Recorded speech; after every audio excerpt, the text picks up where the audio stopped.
Muy buena familia de La Teja, nos encontramos hoy con don Luis Amador. ¿Cómo le va, don Luis? ¿Qué tal? ¿Todo bien? Todo bien, Qué gracias a bueno. Dios. Él es el candidato presidencial del Partido de Integración Nacional, PIN, y vamos a conversar con él sobre temas personales, temas de actualidad y también de las propuestas que tiene como candidato presidencial. Don Luis, empecemos. Cuéntenos un poquito sobre su vida privada que la ha mantenido como muy fuera del foco. Usted es casado, tiene hijos, cuéntenos. La ha mantenido en secreto, ¿ah? Sí. Yo tengo 2 hijos. Me gusta mantenerlos separados de mi vida pública por razones evidentes para que ellos puedan estar tranquilos, ir a donde quieran sin que los identifiquen. Soy casado por segunda vez. Como todos saben, pues de ahí yo desarrollé mi vida fuera del país desde el 2006 y regresé en el 2022 por un par de años, regresé de nuevo al exterior y ahora estoy por acá ofreciendo los servicios profesionales para ver si me dejan dirigir desde la presidencia. Creo que es muy necesario tratar de hacer un cambio. Luis, cuando usted fue ministro de Transportes y dio las primeras señas de que quería ser presidente, tuvo mucho apoyo. En aquellas encuestas su nombre salía entre los más apoyados por la gente, pero en las últimas encuestas ese apoyo ha caído. ¿A qué cree que se debe eso?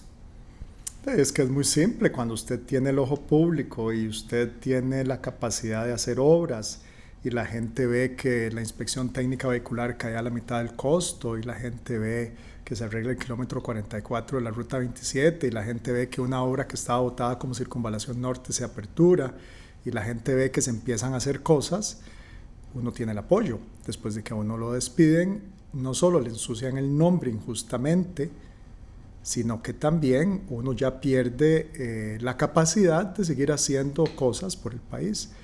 Y el tico tiene una particularidad, somos muy olvidadizos, nos olvidamos de todo en pocos días. Dicen los periodistas, no sé si usted lo comparte, que no hay tormenta que dure más de una semana en este país y generalmente cuando sale una noticia es cosa de 2-3 días y a los 3 días ya desapareció. Las que más perduran es una semana. Creo que esa ensuciada de nombre que me acusan de ciertas cosas injustas hace que el apoyo caiga y bueno. Según la última encuesta de empleo del INEC, don Luis, hay 137,000 personas en el país sin empleo. ¿Qué acciones concretas ejecutaría usted en un eventual gobierno para disminuir el desempleo? Es que son muchas cosas, ¿verdad? Usted tiene que abrir diferentes frentes. De manera inmediata, usted tiene que activar esa coordinación que hay con la empresa privada para ver cuáles son los puestos de trabajo que no se están llenando y tiene que articular de vuelta con el INA, la Universidad Técnica Nacional, Tecnológica, y tiene que ofrecer de manera gratuita lo que corresponda a nivel de programas para que las personas que quieren entrar a esas plazas de trabajo insatisfechas puedan rápidamente, en cosa de meses, adquirir las destrezas y capacidad de ir a trabajar ahí. No solo es el promocionar con el programa Brete que hay puesto, sino que es permitir que la gente que quiere pueda aprender el cómo ir a trabajar en esos puestos, pero eso es solo el arranque, porque en Costa Rica, si usted mira, la zona franca ofrece trabajos. Hay un modelo de zona franca que se puede replicar fuera de la GAM, que le permite a muchas personas en zona rural, Limón, zona sur, Guanacaste, les podría permitir, si replicamos el modelo, ahí entrar. Entonces ahí usted tiene un segundo pilar. Un tercer pilar usted lo tiene en las universidades. Usted puede generar en las universidades proyectos de investigación que sean incubadores de empresas donde los estudiantes que están aprendiendo puedan ir a aplicar directamente lo que están aprendiendo trabajando y que eso después pueda despegar como emprendimientos y como industria. Usted también puede hacer otras cosas, usted puede agarrar a las pymes y usted le puede generar una digitalización a las pymes, una plataforma donde puedan comercializar sus servicios y productos. Usted puede hacer otras cosas. Usted tiene que invertir fuertemente en empresas que diversifiquen todo el abanico de tecnología en el país. Estamos hablando de las áreas financieras, biotecnología, salud, automóviles, equipos, manufactura, comercialización, servicios financieros, etc. Eso es lo que otros países hacen. Usted tiene que prender varios motores en la economía. Uno de ellos es la construcción. Entonces usted agarra toda la línea de costa del país, la pone con planes de desarrollo costero, emula el modelo que ya han hecho en otros países donde se trae inversionistas a desarrollar esas tierras y usted prende el motor construcción. Usted tiene que prender otros motores, como el motor de recursos naturales, que es un motor que le va a inyectar al país un montón de recursos y empleo también. Usted tiene que propiciar, al abrir un aeropuerto en Limón y un aeropuerto en la zona sur, que el turismo llegue a esas zonas, y entonces ahí usted prende también el empleo. Usted arranca con ferrocarriles de carga. O sea, yo le puedo seguir extendiendo la respuesta por mucho rato, pero uno tiene que hacer un montón de labores en paralelo, porque existen personas que están estudiando, personas que ya están trabajando, personas que no consiguen trabajo, y también tenemos que dimensionarlo en zona rural, zona urbana y los diferentes sectores que hay en el país. El tema de seguridad es el que más preocupa a los costarricenses en este momento. Para usted, ¿cuál ha sido el principal error del actual gobierno en materia de seguridad y qué propone usted?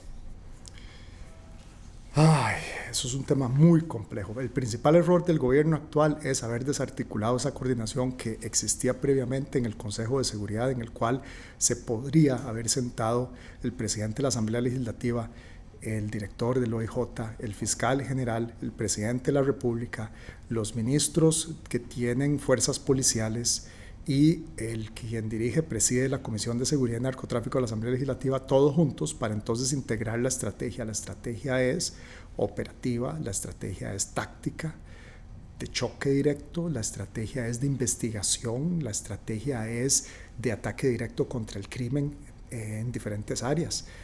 Trasiego de mercaderías ilícitas, de trata de personas, movimientos y flujos de capitales, sustancias narcóticas, estafas, cibercrimen, todo eso. Ese es el principal error. Es simplemente pensar que Fuerza Pública es capaz de resolver el problema. Ese es el principal error. ¿Qué haría yo? Usted agarra y articula eso de vuelta, pero también genera una coordinación donde usted agarra Policía de Control Fiscal, Policía de Control de Drogas, Policía Migratoria, Fuerza Pública, Guardacostas, Vigilancia Aérea, Policía de Tránsito, la Dirección de Inteligencia y Seguridad, y usted los coordina todos para que parte de ellos que tienen capacidad investigativa entren de frente a atacar el crimen en sus organizaciones y en la forma en que mueven sus negocios. En territorio, usted tiene que meter la tecnología para que acompañe a Fuerza Pública, para que Fuerza Pública tenga, junto con Vigilancia Aérea y Guardacostas, la capacidad de cubrir el territorio. Con respecto también a esto de seguridad, el gobierno ha sufrido muchas críticas por cosas que usted ha mencionado y también otras, como por ejemplo cuando quitó los guardacostas y otras cosas. Incluso se han dado acusaciones que dicen que estamos en un narcoestado. ¿Qué piensa usted sobre eso? No me consta, no lo puedo confirmar, pero si usted ve el tipo de cambio estable, entonces usted piensa dónde están entrando todos esos dólares. Tradicionalmente uno veía que en estas épocas el tipo de cambio caía un poco por el ingreso de los aguinaldos, pero así, que él caiga y que se sostenga y que siga bajando tan sostenidamente.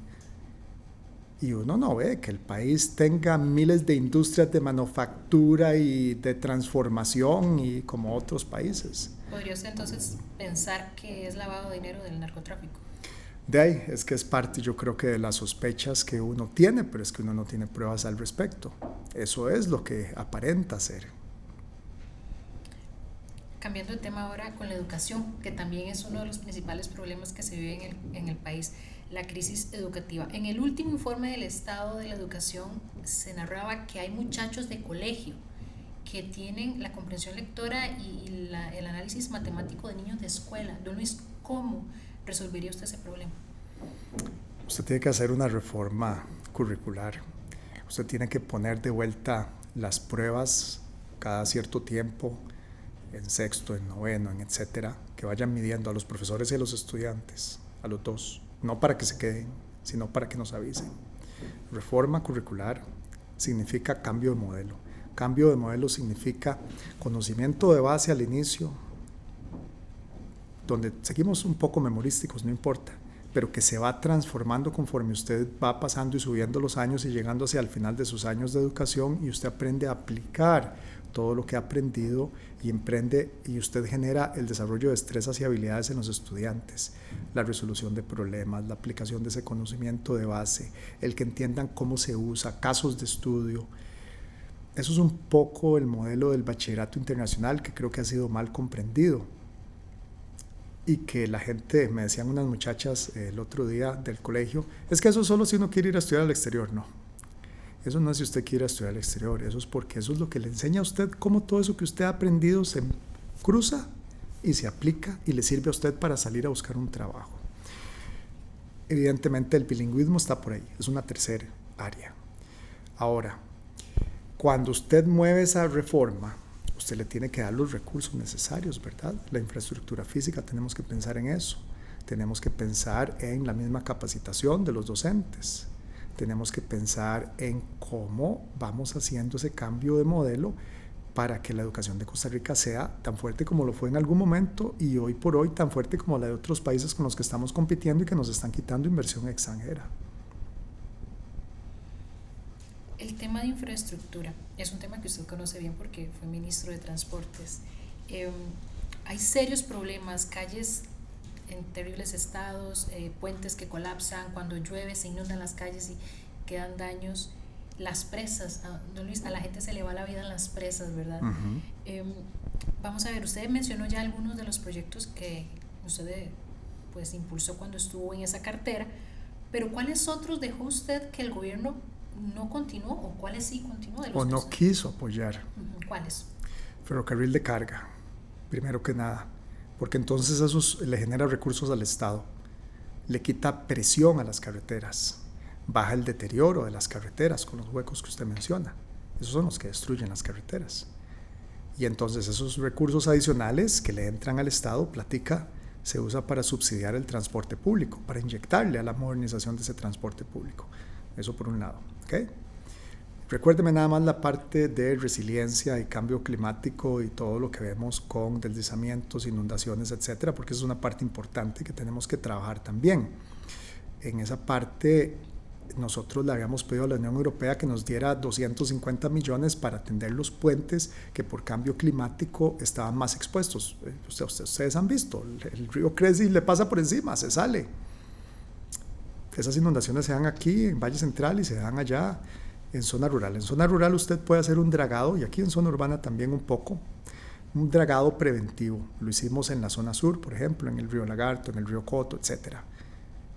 Y por eso en el año 2024 no tuvieron problemas de inundación, pero en el 23 sí los habían tenido porque no se había dado el dragado preventivo en el 22, cuando nosotros ingresamos.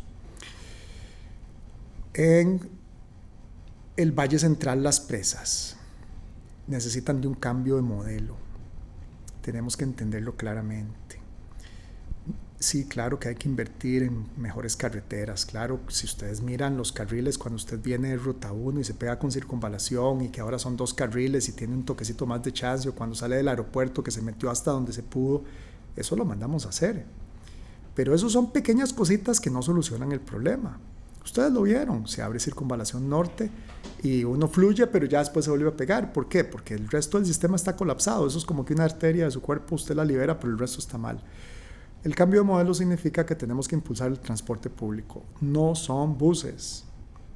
Tiene que ser en algún momento un sistema de metro subterráneo, un sistema de tren de larga distancia, que le permita a usted dejar su carro en un estacionamiento gratis, a la par de la estación del tren, venirse hasta donde usted quiere ir lo más cercanamente posible, ahí cambiar por un tranvía sobre llantas, un bus pequeño de 12 personas de piso plano, que es como una microbusita, o tomar un taxi si usted quiere, una plataforma, o caminar si está caminable.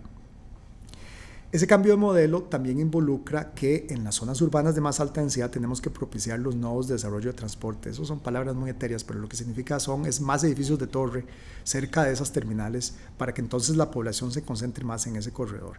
Y significa una integración, porque entonces no solo está el estacionamiento gratuito en Paraíso o en Turrialba o en Ciruelas o en San Rafael de Alajuela o en Alajuela, que por cierto, si usted ve frente al aeropuerto va a ver las montañas de materiales donde ya yo había dado la instrucción para que se construyera el primero y ya teníamos todo el esquema para que fuera gratuito.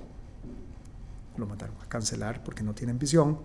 Pero esa integración también significa que usted tiene que conectar todas las rutas de autobús para que alimenten directo a las diferentes estaciones, y usted tiene que montar 2 sistemas base antes de poder saltar el metro.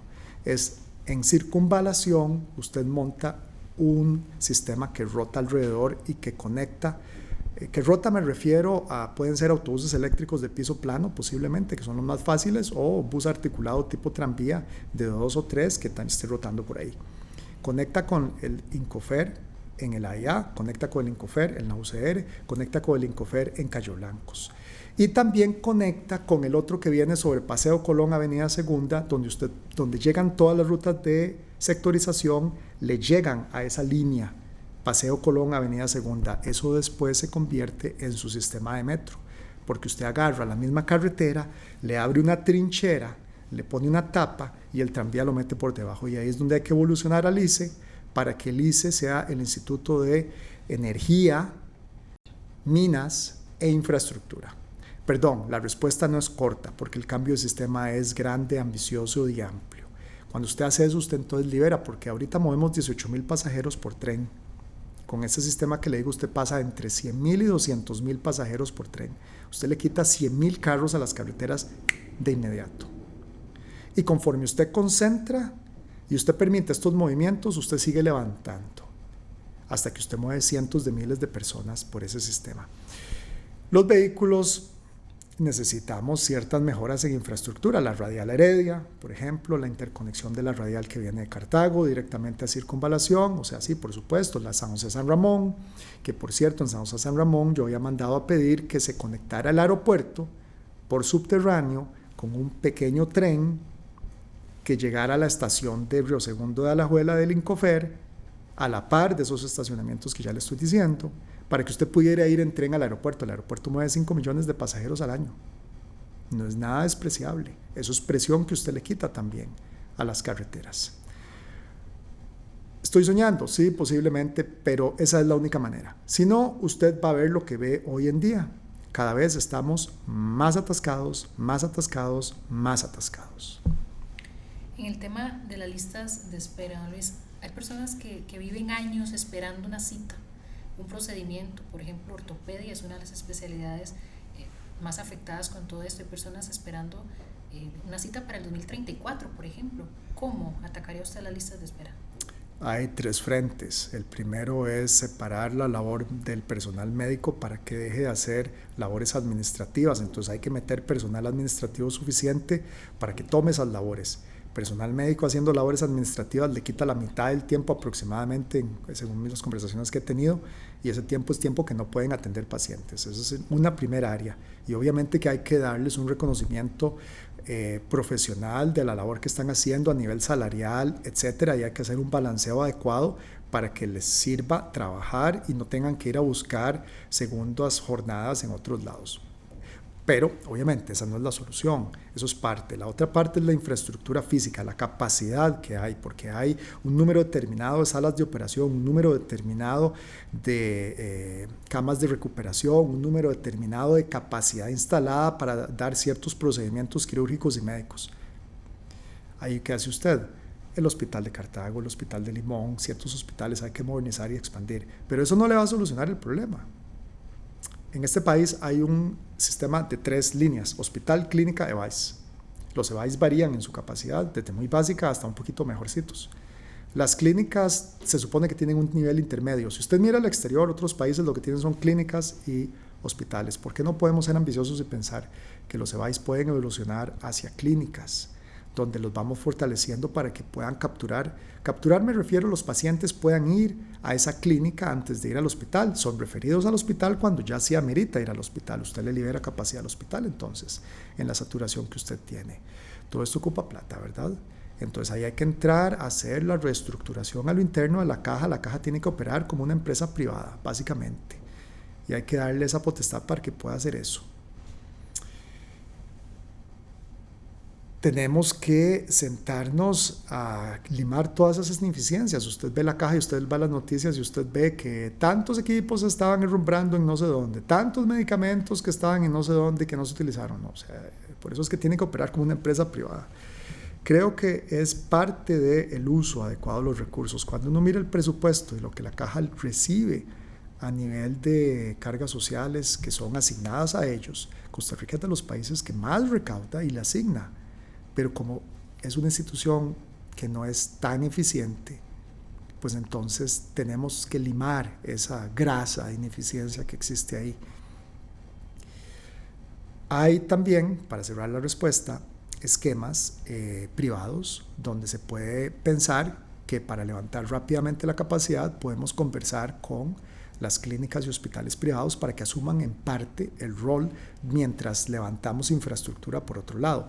¿Eso qué significa? Bueno, de ahí, si hay presupuesto, usted le paga porque atiendan al paciente y el paciente se refiere y puede ir directamente ahí. Porque mientras tanto, ¿de qué me sirve tener la plata en el presupuesto si no tengo la capacidad de atenderlo? De ahí, usemos lo otro que está disponible también. Esa es un poco la terciarización que en cierto sentido se ha dado, pero tenemos que hacerla de la manera más adecuada e inteligente posible. Y finalmente, pues usted también puede traer lo que es el turismo médico, etcétera, etcétera, cuando usted ya levanta capacidad y eso le mete recursos adicionales al sistema de salud, porque entonces usted a eso sí les cobra de manera diferenciada, obviamente, ¿verdad? Por lo que es la figura de la concesión, se podría promover cierto nivel de concesión de la parte del manejo administrativo. Y entonces el turismo médico entra para pagarle a ese privado que está operando un hospital público y entonces el personal médico se dedica al 100% a atender pacientes. Cuando usted llegó al gobierno, don Luis, ¿cómo fue? ¿Conocía a alguien? ¿Usted presentó su currículum cuando se estaba dando la recepción de los papeles? ¿Cómo fue que usted llegó al gobierno? No, yo no conocía absolutamente a nadie. Yo tenía ya como 2 años de intentar enviar mensajes a diferentes agrupaciones políticas para que entendieran que me interesaba venir a tratar de aplicar un poco lo que he aprendido en el exterior en el país.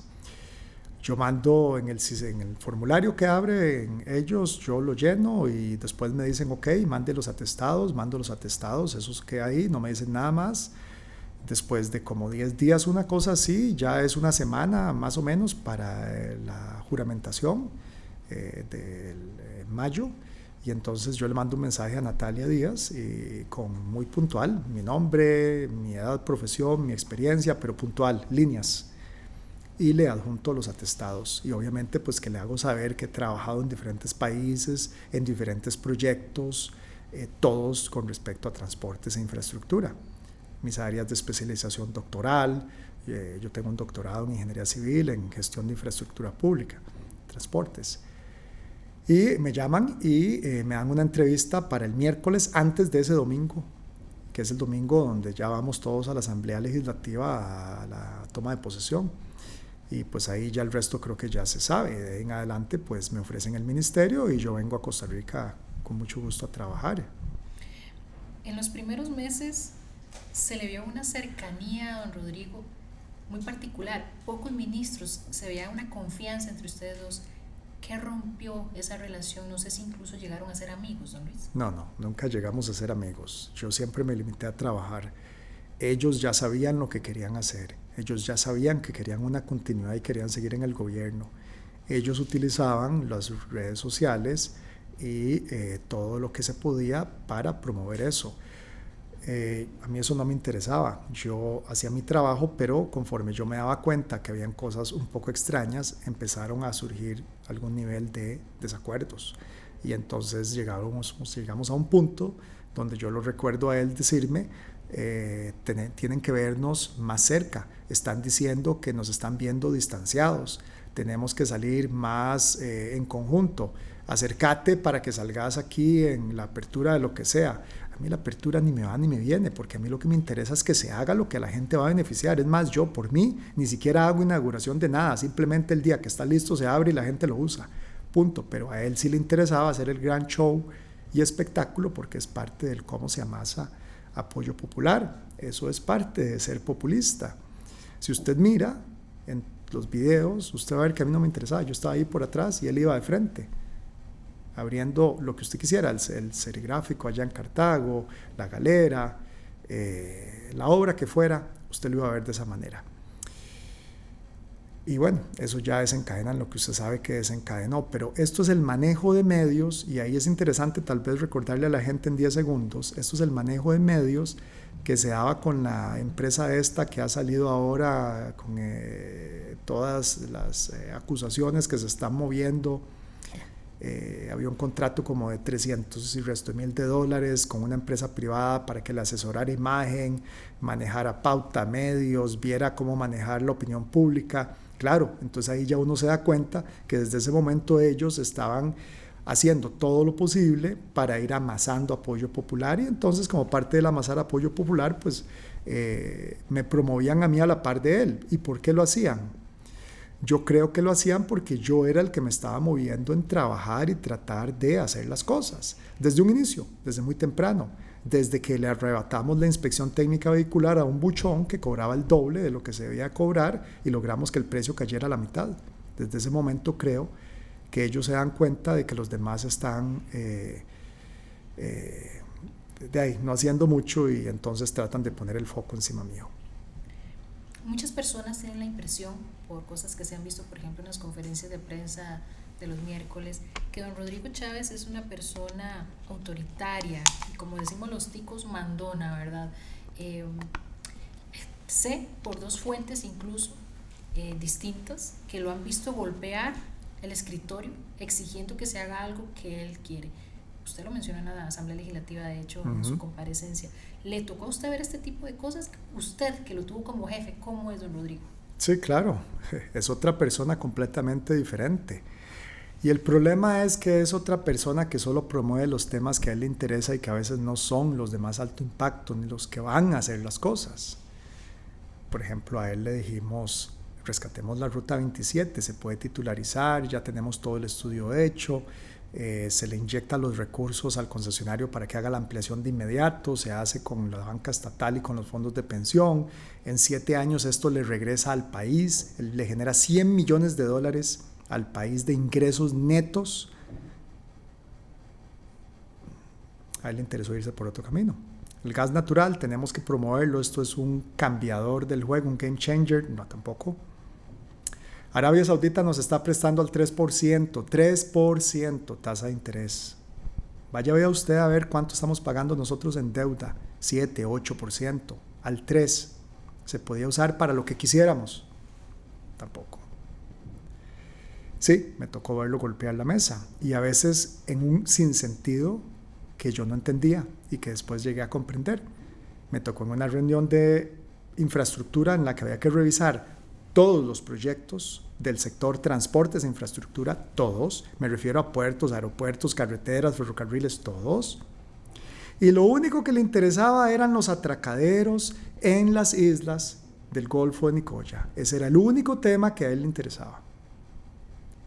Y se levantó y pegaba gritos y golpeaba la mesa porque los atracaderos no iban a salir a tiempo. Cuando usted al mismo momento tiene el colapso en San José San Ramón, tiene el colapso en la Ruta 27 con la solución que ya le dije, tiene la necesidad de expandir las operaciones del Incofer a Cartago, tiene la necesidad de muchísimos otros proyectos de infraestructura, de construcción, etcétera. Tenemos la gran posibilidad de un aeropuerto del sur, que ya lo estábamos promoviendo, uno de Limón, que nunca me dieron apoyo, por cierto, ese es otro que se me olvidó. Y ese era el único tema que le interesaba. Y entonces cuando uno ve esos sinsentidos, en adición al que ya mencioné con respecto a Tradeco en mis declaraciones, donde también se levantó y golpeaba la mesa, y uno dice, atracaderos en las islas. ¿Por qué atracaderos en las islas? Y nos regresamos entonces a la estabilidad del tipo de cambio del dólar y el colón costarricense. No, Luis, pero entonces usted relaciona eso con temas de narcotráfico. De ahí yo no sé, usted explíqueme por qué quiere atracaderos en islas. Si usted me dice, es que ya tenemos al gobierno de Emiratos Árabes Unidos que va a hacer un Palm Jumeirah en la isla Chira y va a desarrollar y va a traer una cantidad de inversión al país, que esto va a ser como Ibiza en España, en el Mediterráneo, y tenemos billones de dólares que van a venir en construcción y van a contratar gente para que el país se acelere, y a nivel de turismo va a significar una duplicación de la cantidad de pasajeros, yo le digo, sí, ok, ya entendí. Qué delicado. Cuando usted llegó al gobierno, bueno, estaban todavía con el partido Progreso Social Democrático. Cuando a usted lo despiden de su puesto, tuvo un acercamiento con el Partido Unidad Social Cristiana, luego estuvo otra vez en Progreso Social Democrático y ahora está en el PIN. Hay personas... Me paso a otro. Hay personas, don Luis, que han dicho que tal vez a usted no le interesa el bienestar del país, sino el poder. ¿Eso es verdad? No, eso no es cierto. A mí lo que me frustra mucho es ver que la gente no ha terminado de entender que la única forma de levantar a Costa Rica es si uno levanta estos proyectos estratégicos, muchos de los cuales ya veníamos estudiando, porque en mi rol como ministro de Obras Públicas y Transportes me tocaba coordinar un sector del gobierno, no solo el ministerio, sino que ahí estaban todos los entes adscritos y otras empresas del Estado, incluyendo a Correos de Costa Rica. Al puro final me trasladaron el AIA, pero lo que me tuve tiempo fue un mes. Si acaso empecé a revisar los expedientes antes de poder empezar a sacar soluciones. Yo pedí que me dejaran escanear, documentar todo lo que tenía que ver con el petróleo y el gas natural, porque yo sabía que eso nos podía ayudar muchísimo, y se hizo. Se hizo la revisión a profundidad de lo que eso nos daba en capacidad. Y todo esto entonces lo hace a uno darse cuenta el por dónde hacer las cosas, y también lo hace a uno entender que muchos que llegan, que no han estado en el gobierno, llegan a improvisar y aprender cómo hacer las cosas el primer año y medio. Cuando ya están en el año 2, que ya más o menos saben lo que tienen que hacer, de allá para que es muy tarde, ya estamos en un ciclo político de elecciones municipales, y ya el año que sigue ya empieza la campaña política, se acabó, no pudieron hacer absolutamente nada. Yo no tengo un partido político. Yo salí de Costa Rica a trabajar en el exterior desde el 2006, me hice ciudadano canadiense, ahí hice mi casa, mi vida, ahí soy profesor en la universidad, ahí soy investigador, empecé a tomar proyectos de consultoría en el Medio Oriente, también en Ecuador he dado asesoría, en América del Sur, y a mí no me interesa el poder. Yo tengo una vida muy cómoda y confortable. Yo simplemente puedo trabajar desde mi casa. El día que tengo que dar clases voy a la U. Los demás días estoy sentado en mi casa tranquilo. Pero cada vez que yo llego a Costa Rica recuerdo el por qué me fui. Me fui frustrado de ver que las cosas no cambian y pensando que nunca iban a cambiar. Y después descubrí, al ver otros países, arrancar vecindarios enteros, sacar muelles gigantescos, desarrollar los sistemas de salud, apalancarse sobre la industria de extracción del gas para después impulsar la industria inmobiliaria, para después impulsar la industria de producción audiovisual, para después hacer los clústeres donde las universidades como la Sorbonne está en Abu Dhabi, o las A&M de Texas, perdón por las máscaras comerciales, pero están en Qatar, en un clúster que se llama Education City, y ahora lo que hacen es inyectarle a la agricultura local un desierto y logran producir con tecnología lo que se come en un desierto. Y ahí es donde yo me doy cuenta de todo eso y veo Costa Rica de vuelta, me doy cuenta que simplemente toca dar el paso adelante y ofrecer los servicios, venir a trabajar. Y eso fue lo que hice en el ministerio y eso es lo que estoy ofreciendo el día de hoy. Don Luis, desde que a usted lo despiden del Ministerio de Obras Públicas y Transportes, usted ha denunciado muchas cosas que vio, ha hablado de las cosas que no veía bien, pero también hay personas que dicen que ¿por qué no lo hizo antes? ¿Cómo saben que no lo hice antes? Sí lo hizo. ¿Cómo saben que no lo hice antes? El hecho de que yo no haya salido con un micrófono a decirlo a viva voz no significa que yo no lo haya hecho antes. Uno no puede revelar cosas que son secretos de Estado, que perjudican una investigación porque matan el factor sorpresa. La gente no sabe lo complejo que es estar del otro lado.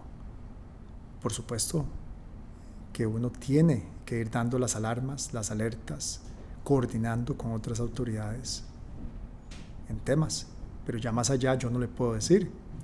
Claro, la gente se entera cuando ya a mí me llaman públicamente en la Asamblea Legislativa y ya el procedimiento va encaminado en otro lado y ya yo le pregunto a mi abogado y mi abogado me dice ya puedes decir.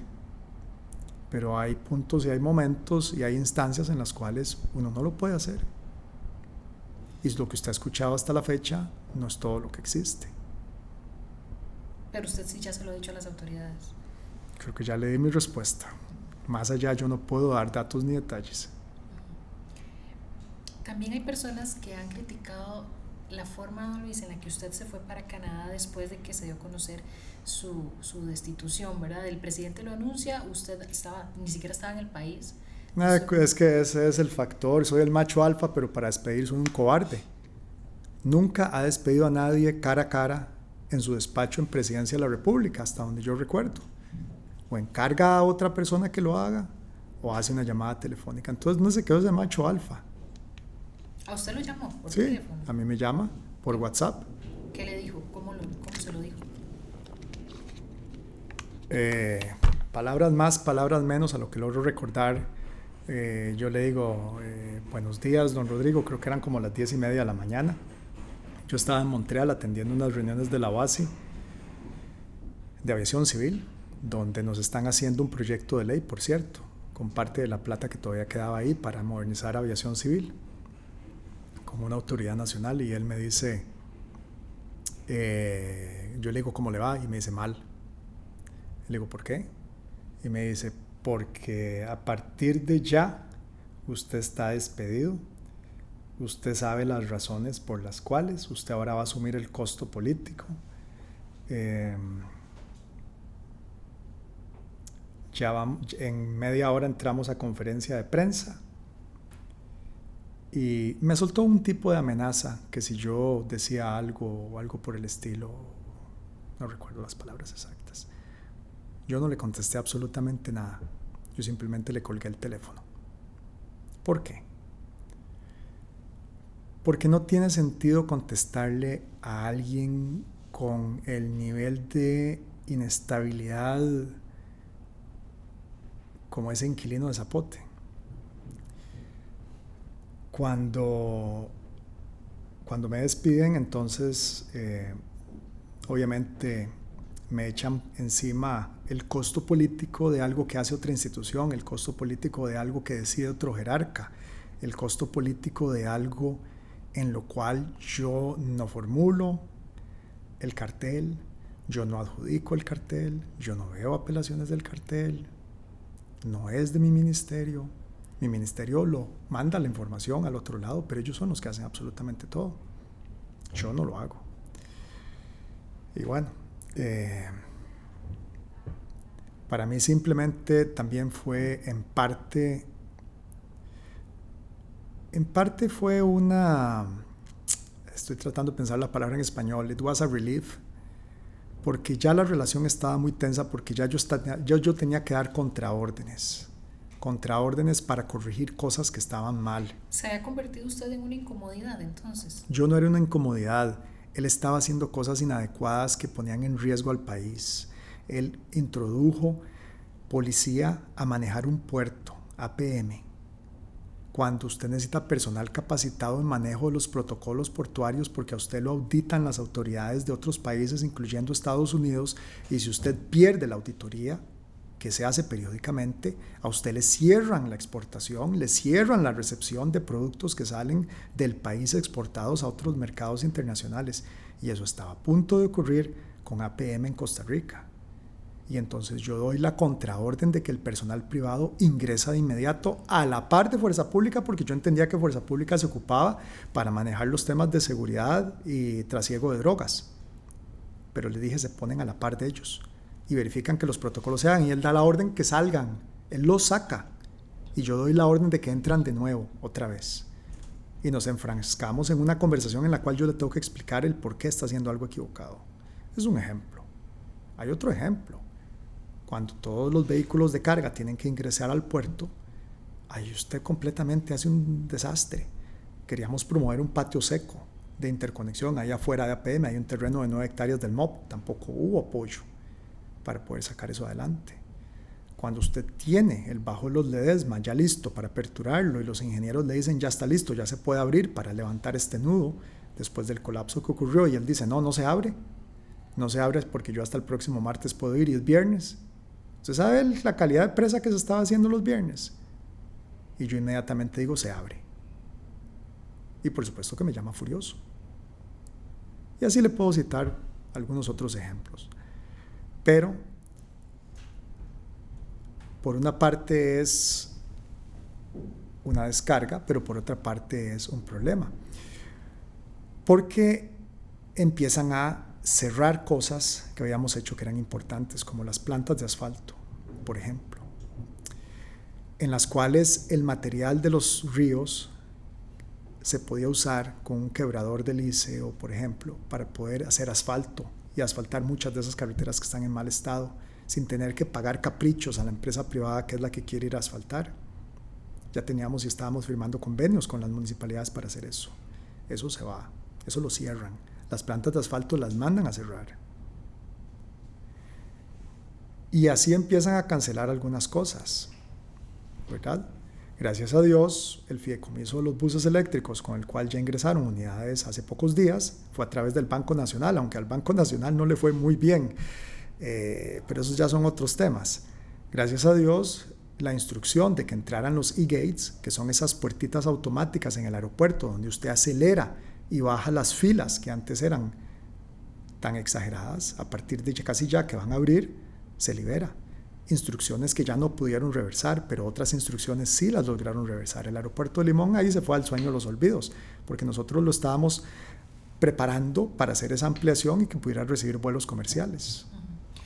Don Luis, cuando pasa todo esto, usted se va para Canadá y mucha gente, o tal vez así lo hicieron ver otras personas, usted huyó a Canadá de lo que dijo la gente. ¿Por qué se fue usted para Canadá tan rápido? ¿Qué me quedo yo haciendo en el país? Empecemos por ahí. Mi puesto está en la universidad, sigamos por ahí.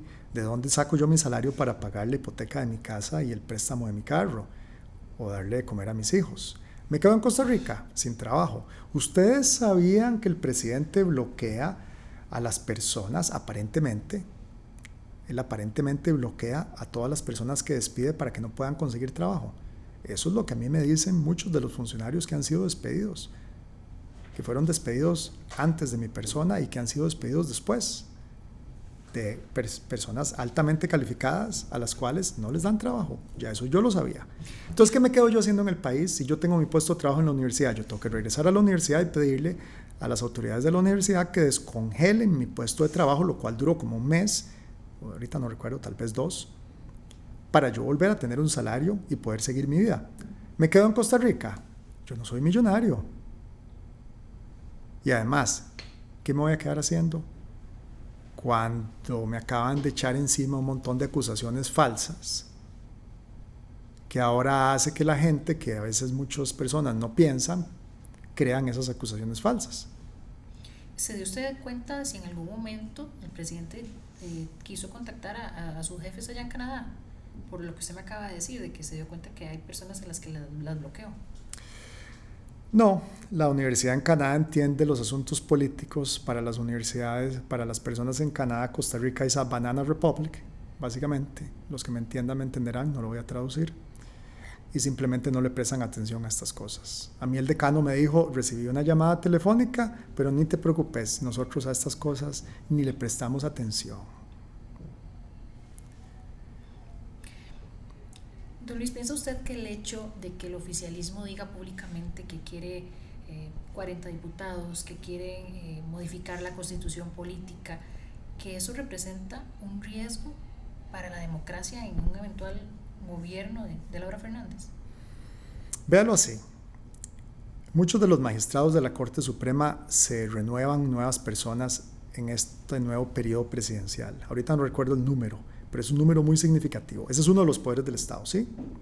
El otro poder del Estado es el Ejecutivo, el otro es la Asamblea Legislativa. Esos son sus 3 poderes del Estado.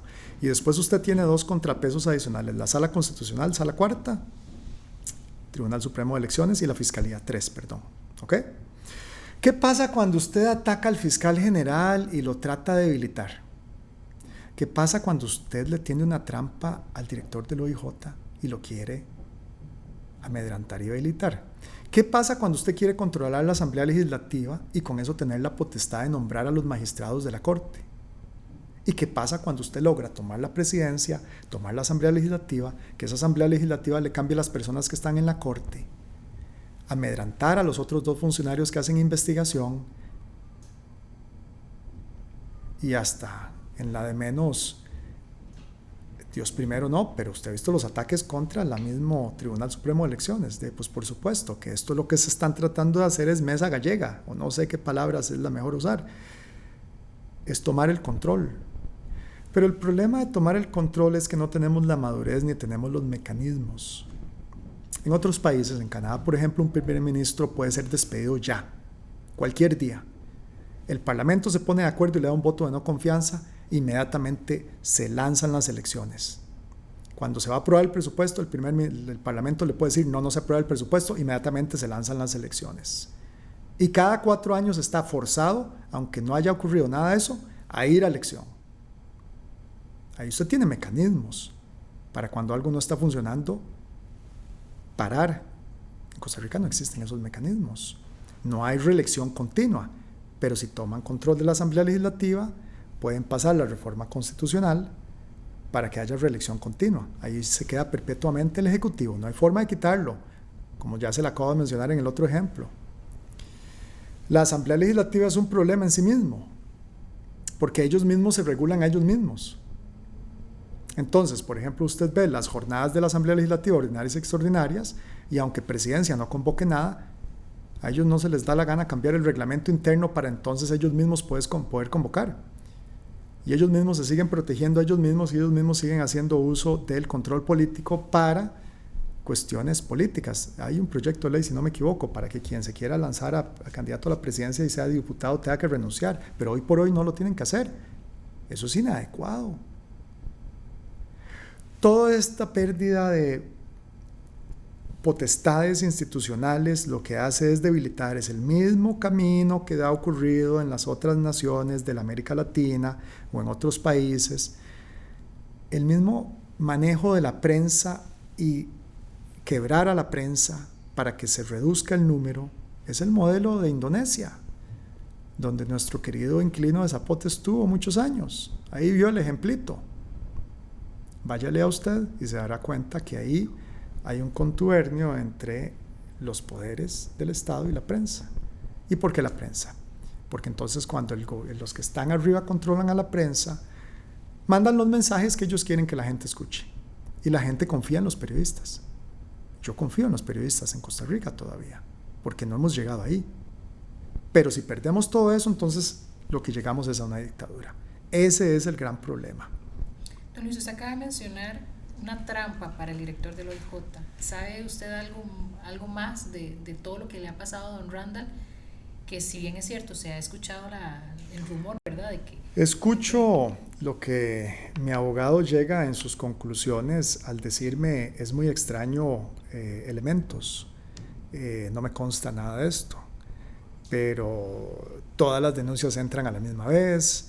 O sea, hay ciertos elementos que he escuchado en las conversaciones informales que he sostenido con algunos de mis abogados donde me dicen hay elementos que están muy extraños, que apuntan hacia un nivel de montaje.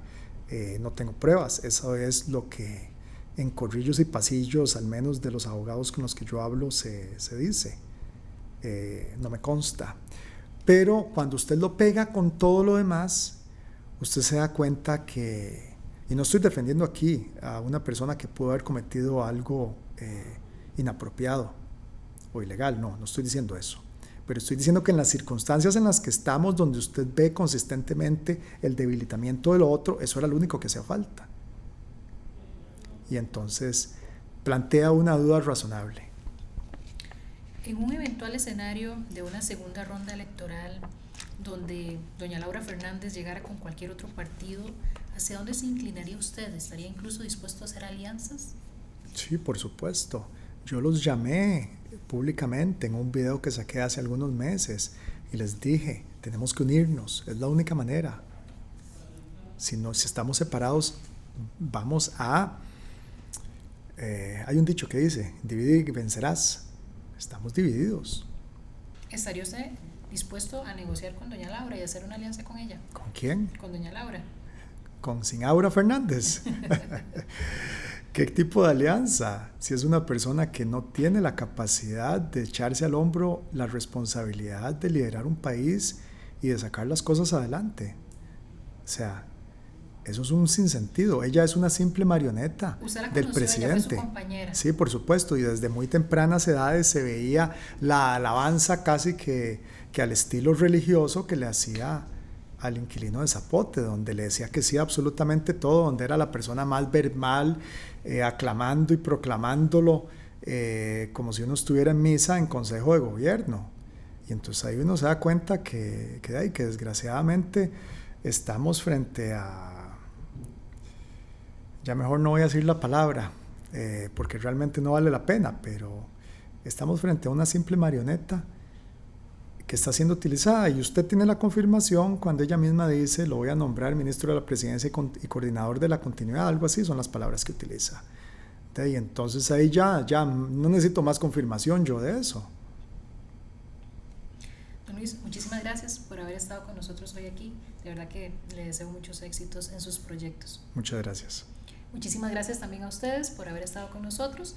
Una entrevista más con un candidato para que ustedes tomen la decisión de por quién van a votar, escuchando las propuestas, sabiendo qué es lo que piensan todos los candidatos presidenciales, y así puedan tomar una decisión basados en la información. Muchísimas gracias.